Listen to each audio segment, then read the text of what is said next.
In the beginning there was the USAS-12, but the ATF said no, and there was much sadness. But then there was the Atchison A-12, but yet again the ATF said no, and time passed until now.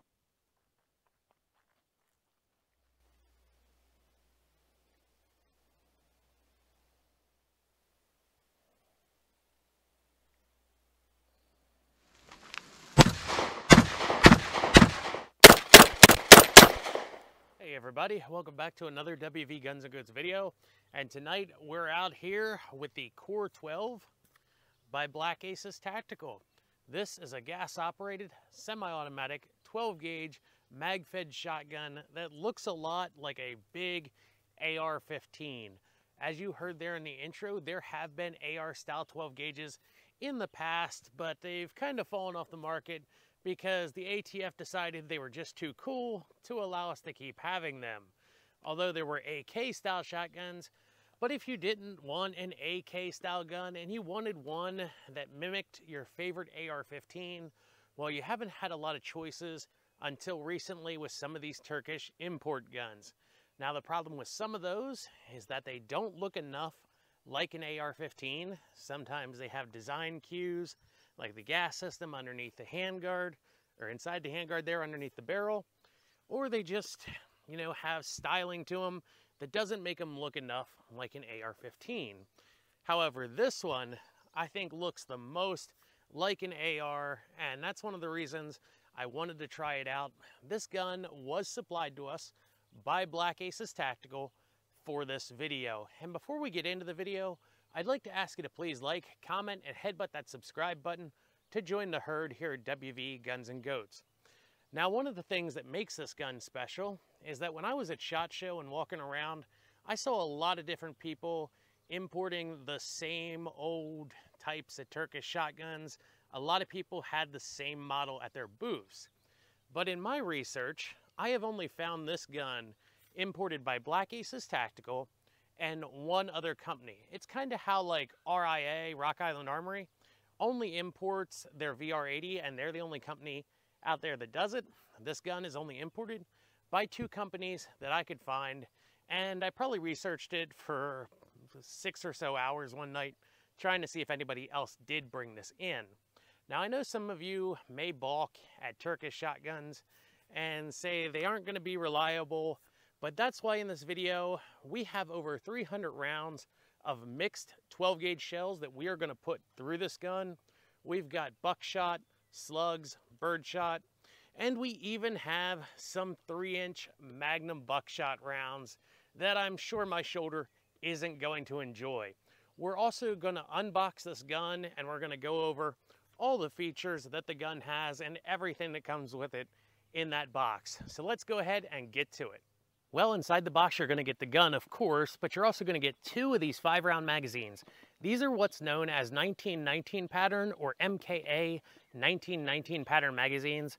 These are 5-round magazines. They have ones that are 10, I think there's a 19, and then there are drum magazines available. These are a very common magazine style when it comes to these Turkish mag-fed shotguns, and that's both a good thing and a bad thing. The good thing is they're generally cheap to buy and readily available. Your local gun shop might even have a bunch of them lying around. However, because they are so popular with the Turkish shotguns, well, the quality of magazines can differ from manufacturer to manufacturer. You're also going to find some other stuff in the box. There's a manual and a box of choke tubes. The gun comes with 3 of them, and it also comes with this accessory box right here. I'm going to show you what's inside this box right now. There's a vertical foregrip. It's actually pretty grippy. It feels pretty strong there. Doesn't feel flimsy or anything. Then there's a piece of rail to attach it to the fore end with. You get some M-bus style look-alike flip-up polymer sights, a front and a rear. That was the rear, and then here is the front. And then this is a multi-tool that comes with it. In the center section, that's for changing out your choke tubes or tightening them down. And then one end of this is a barrel wrench, and the other end is for removing the gas block off the barrel. Now this gun has been unloaded the entire time we've been looking at it, so it's perfectly safe to do this and show you the muzzle end. This comes with a cylinder bore choke installed in it from the factory, ready to go out there and shoot slugs and buckshot right out of the box. The handguard is aluminum, and it has M-lock slots the entire way around it. However, there may be some positions on this rail that the M-lock may come into contact with the gas system parts, so you might have to pick and choose where you want to put your accessories on the rail if you're putting accessories on it. The top rail is Picatinny, and it is actually keyed into the upper receiver there, which is also aluminum. The lower receiver is aluminum as well. And then we have a slot in the bolt here for our charging handle. I have mine on the left side here, like you'd find on an FAL. If you want to put it on the right side, like you'd find on an AK, you can just pull it out and put it in on the other side of the bolt. The lower receiver has ambidextrous controls. We have a bolt catch right here, and this gun has a last round bolt hold open. Then we have a mag release right here, and a safety lever here. We also have takedown pins, and they are captive pins, just like an AR-15 has. Looking at the other side of the receiver, we have a mag release right here, a bolt catch where you'd normally find it on a standard AR-15, and then we have a safety lever down here. The pistol grip is nice and cushiony, it feels rubbery, and it looks like it will interchange with standard AR-15 pistol grips. Back here, we have a standard AR receiver extension or buffer tube, and that is mil-spec. It'll take any adjustable stock that is mil-spec will go on this gun. So that's, well, I forgot one feature. We have a flat trigger right here, which is a nice little add-on. So I think I've covered everything about this gun, and you can pull this rear pin and open it up just like you do an AR-15. Now in that manual, it has a full breakdown of this gun. If you want to take the entire gas system apart and even remove the barrel, it's all covered in the manual. But let me show you something nice about this gas system here. This is the handguard retainer. It's kind of like an Uzi barrel nut. It's ratcheting. You just have to unscrew it. It's got a lot of threads on it. So once that's unscrewed, you can lift the handguard off. And then we expose the gas system here. And one of the reasons I think that this gun may work really well is this appears to be a self-regulating gas system. It's also a chrome tube that it rides on.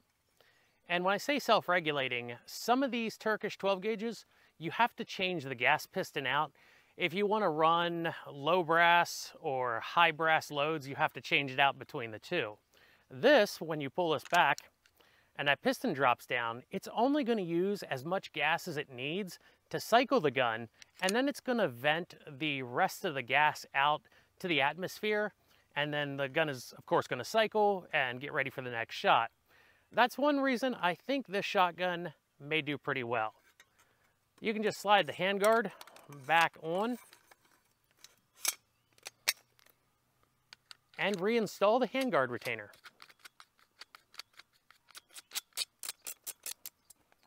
Once it's tight, the handguard is back on, and that is all the features of the Black Aces Tactical Core 12. Check this little guy out. He was just born yesterday. He's only a day old and already kind of talkative there.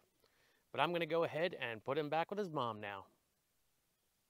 I have about 140 rounds right here to start with. The next 60 to 100 rounds that we do, I'm going to try to get some slugs, maybe some 3-inch shells, and we're going to put it through the rest of those shells. But since it's getting dark, this is what we have to work with tonight. I have some Sterling 12 gauge. That's these shells right here. They're double-aught buck, 1,330 feet per second. Then we have some PMC. That's these guys. Number 4 buckshot, 1 ounce, 1,330 feet per second, 2 3/4. Defense buckshot by Stars and Stripes. That's this black shell right here. This is made by Cheddite, who also makes the Wolf brand buckshot. 12 gauge, there's 10 in this box, 2 3/4, 1,200 feet per second there. And it is also a double-aught buckshot. And then we just have some bird shot here by Federal. This is 2 3/4, 1,200 feet per second, number 8 shot, 1 1/8 of an ounce. So let's go ahead, we'll load up and get to shooting, and RIP my shoulder, because it's going to be sore after this.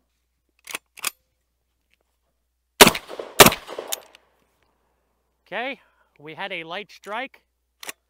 Actually, it did not load the shell. One jam.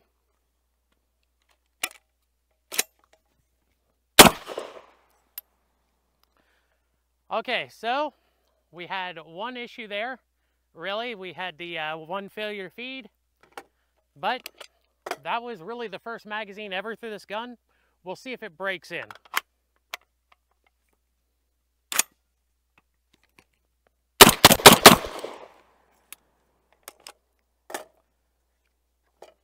I missed one.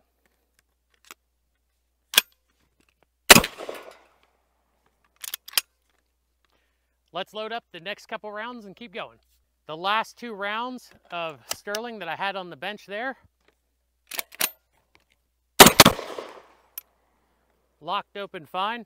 What we're going to do is we're going to hold off on this other box of Sterling here and see if it was just getting broken in or if it was a problem that we have. I'm going to load up this PMC here. This is that high brass number 4. These shells are a little slick. Okay, there's one mag of PMC.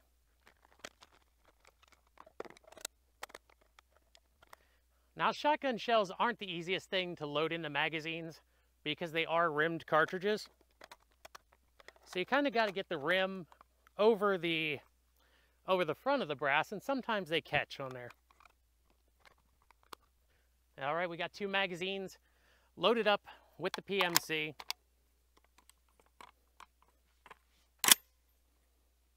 Got to watch your thumb when you're using the bolt release on this side. I caught my thumb with it. Make sure it's forwards. There we go, locked back. Second magazine, a PMC. I'm gonna try the right side slide release. Okay.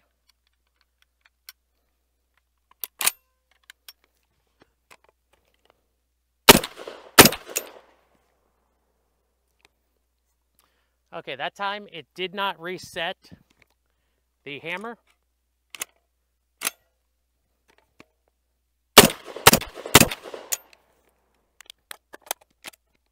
And it didn't lock back on that one.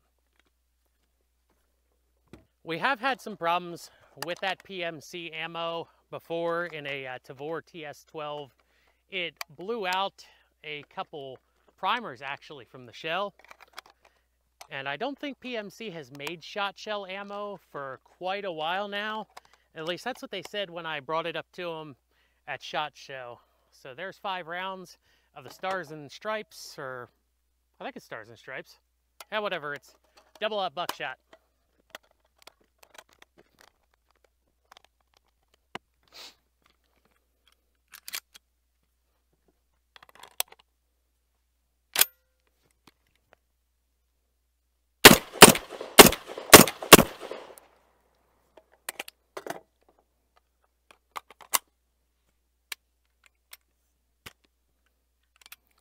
Okay, so sometimes this right side bolt release doesn't seem to want to work.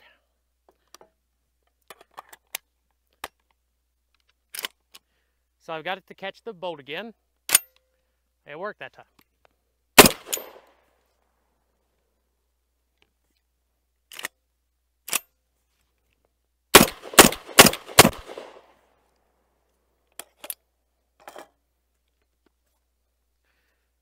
All right, let's go back to that Sterling. Get this stuff loaded up in here. This stuff was pretty cheap, honestly. I think this was some of the cheapest double-aught buckshot I was able to find. when I was getting some for bulk use. Well, I thought I had a full box of that.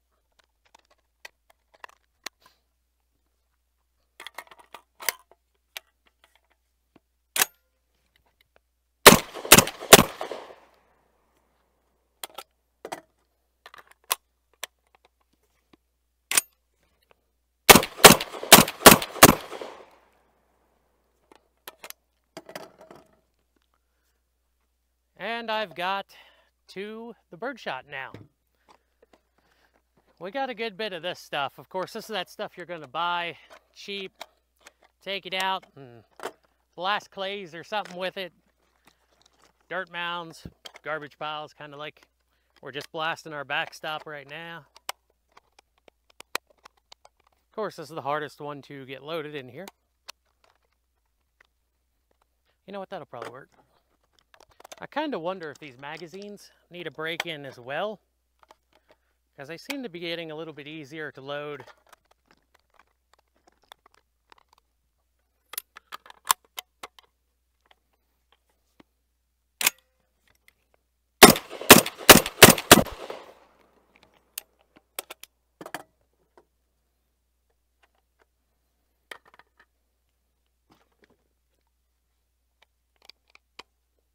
To load these magazines, I have found that sometimes this rim, as I said earlier, was catching on the front of the shell there.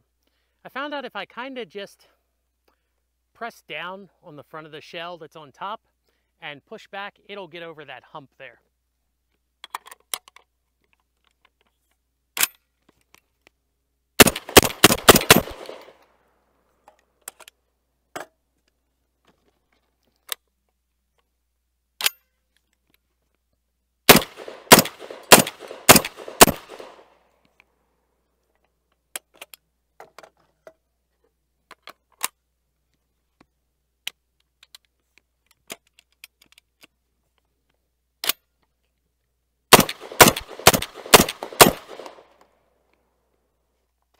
Just getting some more shells loaded up here. Okay, that's loaded. One of the things I've noticed about this gun, it is starting to get pretty warm, but that's because your gas system is right here. The other issue I was having is sometimes when I'd hit the right side bolt release, the bolt would just go forwards a little bit and catch on the magazine. I was able to pull the charging handle back and push up on the bolt release and hit it again, and it was working then. And if you use the left side, as I said, you have to watch your thumb.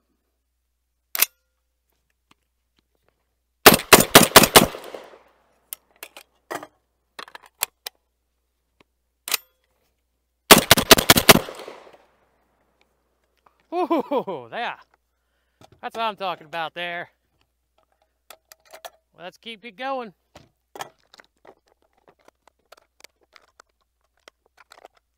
Note to self, get some larger magazines for this. These 5-rounders just go really fast. This is more of that Federal 8-shot.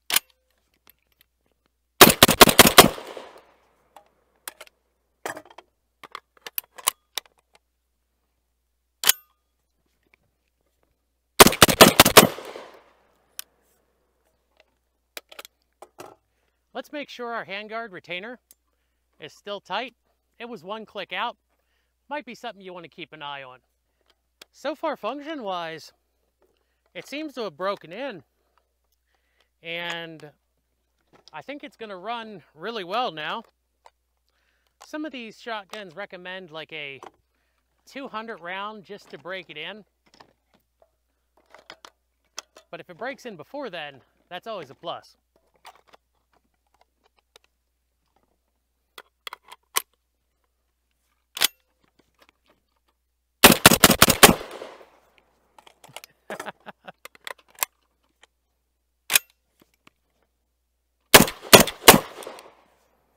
Okay, we did have one jam there. I just pulled it out and it loaded that shell.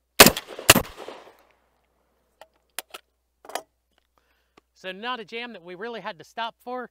pulled it out of the ejection port, and it was ready to go. I'm gonna let this cool down for a moment, and I've got some kind of surprise here to show y'all.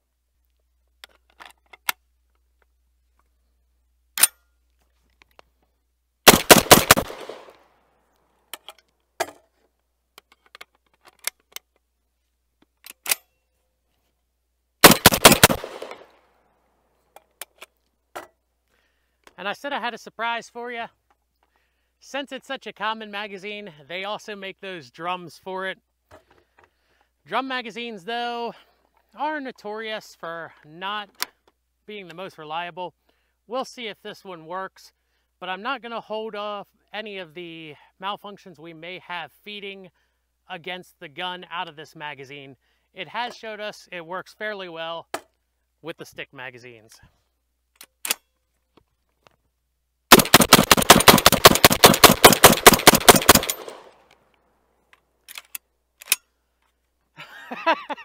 All right, it fed fine with the drum magazine. Only problem is this thing is kind of a pain to load, and it does not have a last round bolt hold open on it. But that is a lot of firepower there with that drum magazine. We're gonna stop here for tonight, and when it gets sunny tomorrow, we're gonna come out and we're gonna put more rounds through it.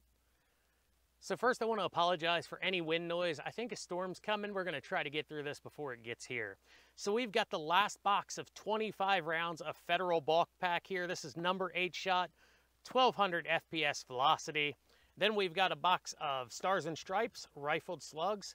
These are 1 ounce slugs at 1400 FPS.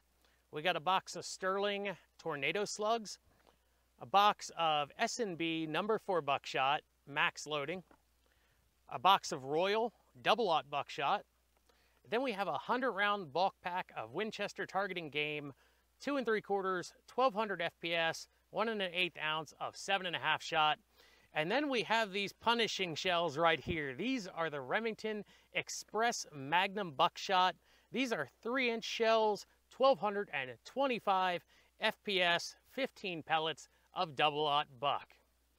Well, we're going to start with those Stars and Stripes, these really cool translucent blue shells. These are rifled slugs.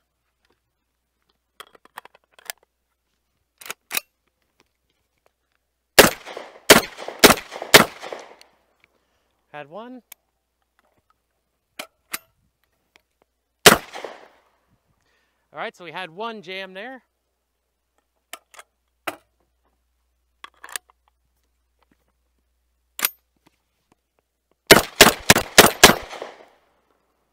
No jams that time. These are those Sterling slugs.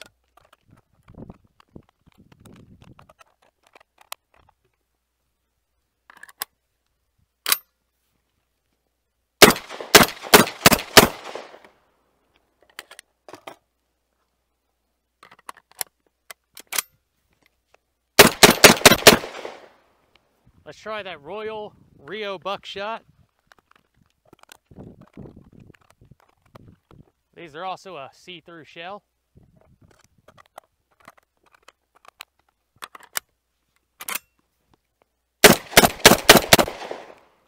Ooh, those are stout.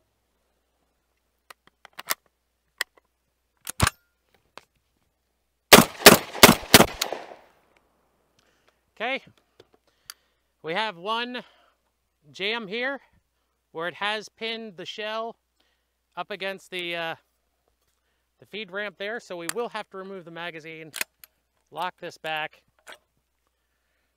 There's that shell. All right, let's see if we can dust it off here.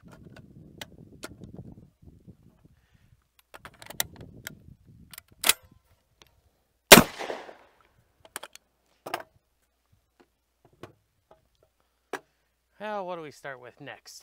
We'll go with this Federal.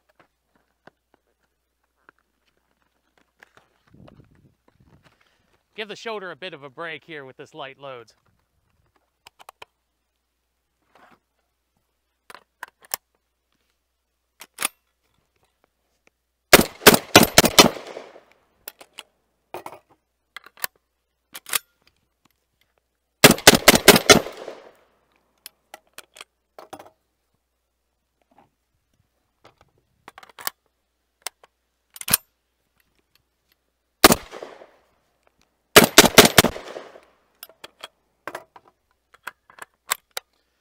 always want to make sure I give it a pretty stiff wall, lean into the gun, so that we have good functioning.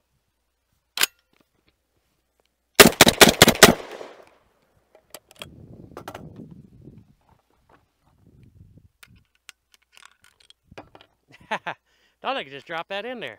There we go.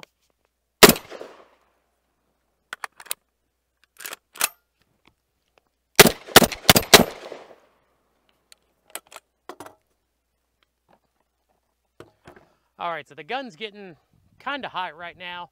I'm gonna give it a few minutes to cool down, and then we're gonna load some more mags up and finish out this ammo here. You know, I figured out why they give you that vertical foregrip. This is the hand I had on the pistol grip, and this is the hand that I had on the forend. They must give you that vertical grip so you don't get all dirty when you're shooting their gun, because that gas system venting out gets all over your hand there. You saw me shoot the drum there. I'm gonna try and show you how it loads. You're supposed to turn this knob here while you're putting shells in from the top, and they kind of fall into a position there. And you turn it a little bit, you drop your next shell in, a little bit more, and you're supposed to do that for all 20 rounds. And then it's actually geared inside here. You'll see here in a moment when those shells start coming around. See, they're making their way around back there.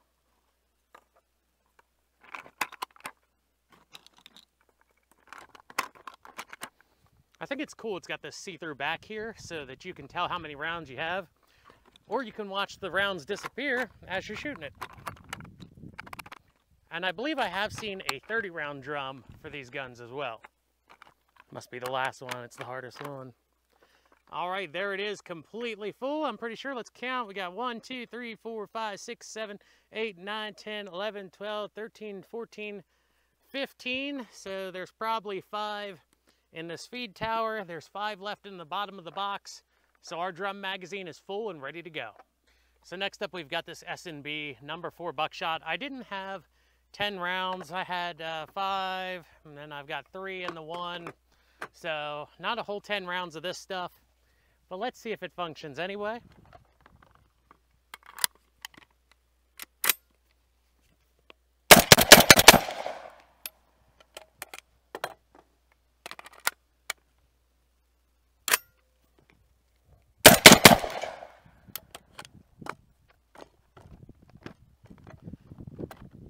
We're up to the Winchester Universal here.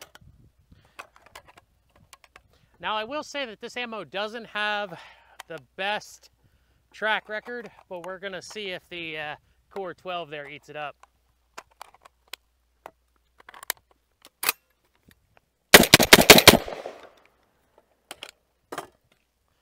All right, let's go for the drum. 20 rounds. It's got some weight to it.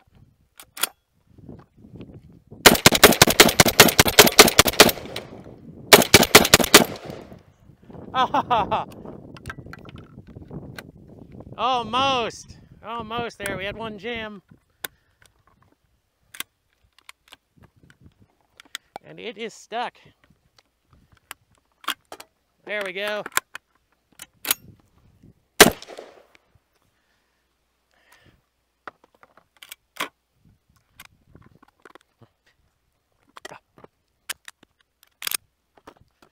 Kind of deformed that. Let's see if they function out of these regular magazines. Man, this is just not.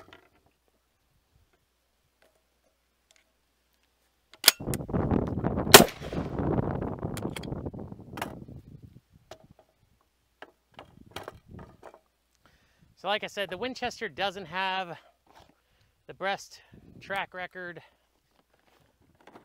It was functioning good with the Federal. We didn't have any problems with it. So I'm not sure if it's this ammo. I don't think, you know, it'd really be the gun. It was functioning fine. We can keep going though. See what happens.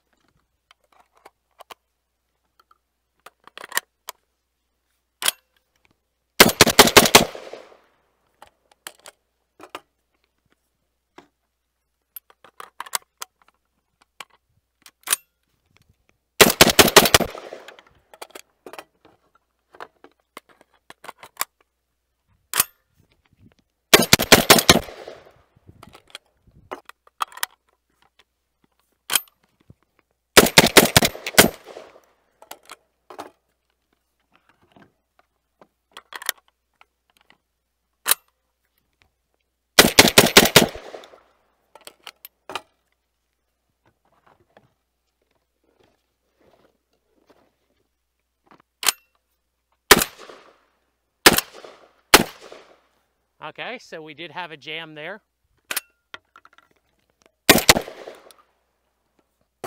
Oh, we got a loaded magazine right here.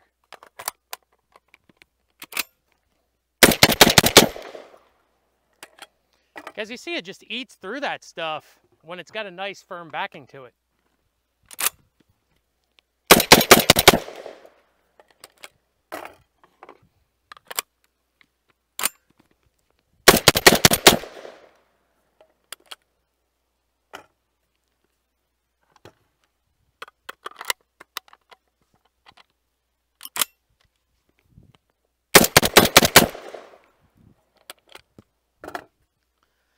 All right, we're gonna give that a break here, and then we're gonna try the 3 inches, and then we're gonna go back to the Winchester stuff. I knew this was coming. I was kind of dreading it. This is a 3-inch Remington Magnum buckshot. Oh.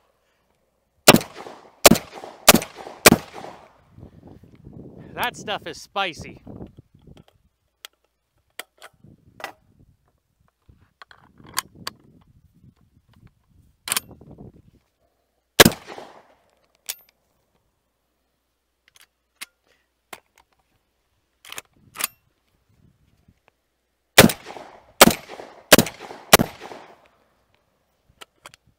We just had one failure to feed, like it didn't present the round from the magazine. And well, we might as well get over with the last 5 here.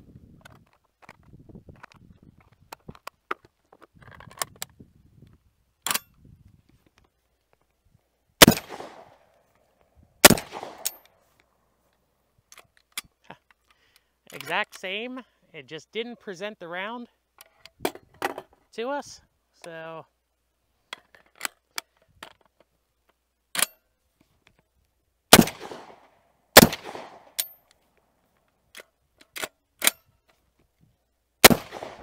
oh. You know, I brought these 3 inches out because I know you guys would want to see them. You'd say, you know, 2 3/4, where's the 3-inch shells? But that's probably the only 3-inch shells that I have shot in probably about 20 years.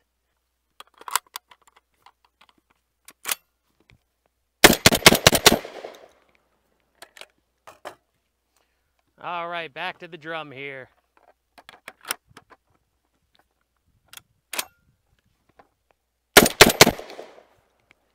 Okay, we had a jam there.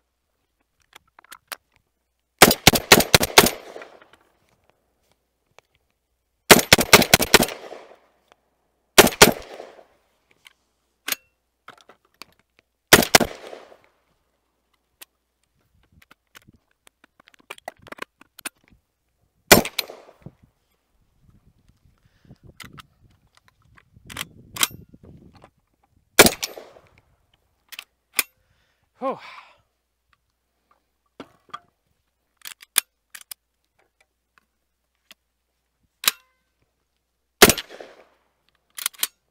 So I went down to the house. I got another 100 rounds of the Federal. I also got the wind cover for the mic, so hopefully that cuts out some of the wind noise. And we're gonna finish this video up with the Federal ammunition.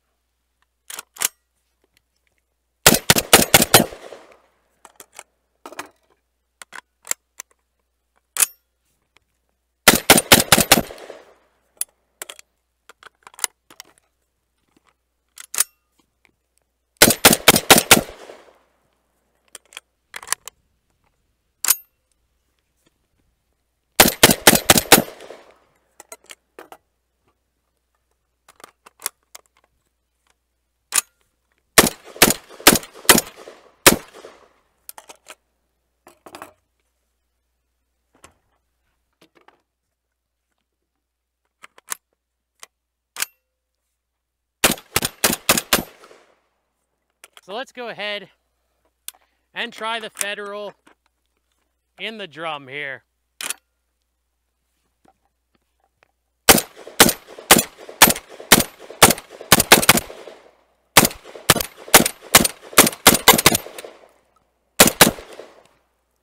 Okay, we had one jam. Okay, that was like the second to last round there. Otherwise, the Federal ran pretty well in that drum. Now we know drum magazines just don't have the best reputation for feeding correctly. So I'd say it ran all right. I've got 2 rounds here of Winchester, super low recoil, super low report. These are labeled as not for semi-automatic use. These are what I shoot out of my 870 SBS with the salvo. I don't expect them to function in this gun.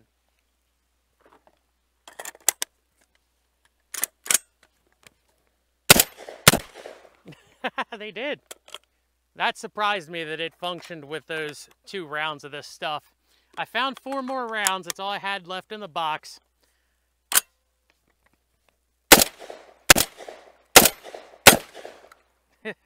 We're back to the Federal bulk pack.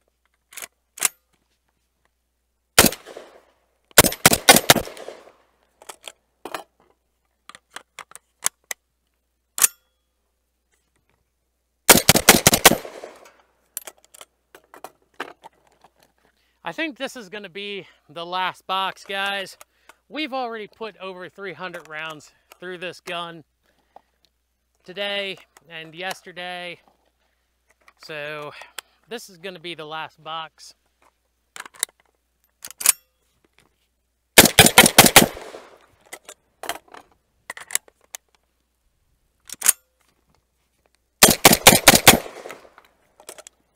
Whoa, guys, I am wore out. We have put over 350 rounds of various 12 gauge ammunition through the Core 12 here in the past 2 days. Let's talk about what really wears you out the most, which is the recoil. When it came to 2 3/4 buckshot, 2 3/4 slugs, birdshot, the recoil was actually really light and actually a joy to shoot.